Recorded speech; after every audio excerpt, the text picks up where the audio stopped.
had a television show, Mork and Mindy, of course. Right. And the producers, for some unknown reason, invited me for like a little thing on the show. That's right. You played a. I know. I've never seen it. Have you guys seen the Mork Oh, and Mindy? God. Oh. Oh, my God. I'm surprised what they should have done at Mork and Mindy, well, see, the problem was with Mork and Mindy, the table read, everybody wants to be very encouraging. So when I'm reading through with the rest of the cast, everybody was, oh, that's perfect, that's great. So the first day you go home thinking, oh, maybe I was wrong. Maybe I can. Yeah, maybe I'm pretty good. I was supposed to be like Werner Erhard of Est. Anybody old enough to know Werner Erhard? Yes. No. He had some kind of camp up Pacific Coast Highway up in Santa Barbara or something, where people would go up and they would behave naked. Yeah, and then that would help straighten you out. That's what it was. And everybody was going up there. Yeah, they just Scientology?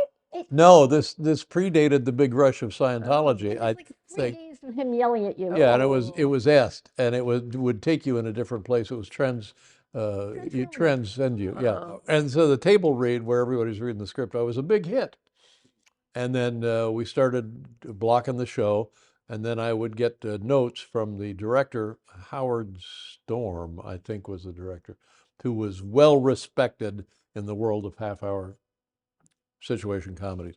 Anyway, by the end of the show, and then the night before we were supposed to tape it, there was a Morgan, what was her name? Morgan Fairchild. Oh, Morgan Fairchild was a guest star on the show. A lovely woman and a very nice woman. The day of the taping, she came in and she said, "Here, I wrote you this poem." Oh, wow. And it was all about how you can do better and try to do better. And it was supposed to be uplifting to encourage me, because by that time the word was out and people from all over that part of Hollywood were coming in to watch because it was just ghastly. Anyway, between the rehearsal and the dress show, Howard Storm, who had been kind of polite about encouraging me to do better, and I'm sitting in there waiting for my makeup and just miserable. And Howard Stern comes in. He said, "All right, this is it. This is your last try. Try to get this right. Please, I'm begging you, do this properly." So that was just the last bit of encouragement I needed. And Not encouraging at all. as predicted, this show just blew. But they should have fired me straight off rather They than. didn't. Oh, God. Walter, that's roll awful. the clip. Don't, no. roll it, Please Walter. don't. I want to see this. Somebody has stolen my Rolls Royce. Well, don't worry, Alfred. Just using your Rolls Royce is a concept. Getting it back is a reality. About everything else I did, like the Mary Tyler Moore, I don't want to see that again, and I've never seen it again. This Mork and Mindy thing, I don't want to see that again, and You never have to did. see it. Roll it, Walter. But it's interesting that these things that I did, presumably because I was in show business, are just so ghastly. I can't stand to look at them. You were pretty terrible on Yeah, I know that. The God. you come. the Mary Tyler Moore clip. Oh, stop it! I don't want to hear. Ridiculous. Of course it is, but why didn't somebody say, finally, but every week on that show, on Wednesday, Tony Stevens would come in. He was the choreographer. And that was the worst day of my life, because then it just was like, okay, we got the big dance number. And after 1 or 2 weeks, they just said, "You know what, Dave? Take Wednesday off." But that Thank wasn't ridiculous God. because of you. The whole thing it looked like you and Michael Keaton. It's like, Michael what? Keaton was all in. You look at Michael Keaton and he's like, whoa, this kid's looking for a Tony. Yeah, that's a lesson though in selling it, because he's just acting like Oh, my God. acting like he's into it. You on that, your face is I'm like hiding. somebody kill me. You couldn't be more miserable.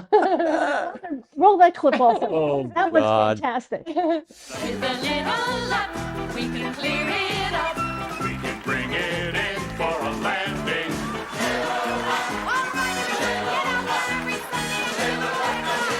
Are you with me? Da, da, da, da, da, da, da, da, da. Right.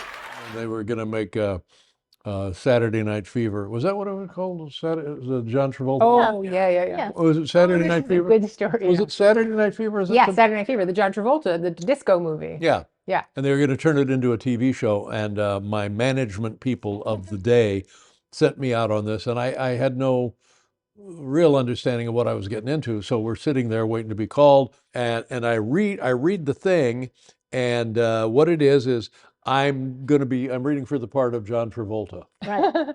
Sonny Parkins or whatever his character's name was. And the deal is I'm getting ready to go out Saturday night and dance, and I'm in the shower. Or I'm sorry, I'm looking in the bathroom mirror, standing over the thing, and I got a hair dryer, and I'm blowing my hair dryer, and there's some kind of music, and while I'm drying my hair, I'm dancing. Right. So I get to this part, and I go up to the desk, the person sitting there, and I said, "Oh, Jesus, I left my car running. I'll be right back." I just got the fuck out of there. So that was more acting than you did. Oh, right now, yeah. No, to get yourself out of Oh, that. yeah, that's The right. casting director. Doing a better job I acting. have to dance while I'm blowing my hair. Oh, 1 I second. gotta go. Yeah, That's pretty the great. heyday. These were great stories. You got to Only get some of these on memories. your show. These are great.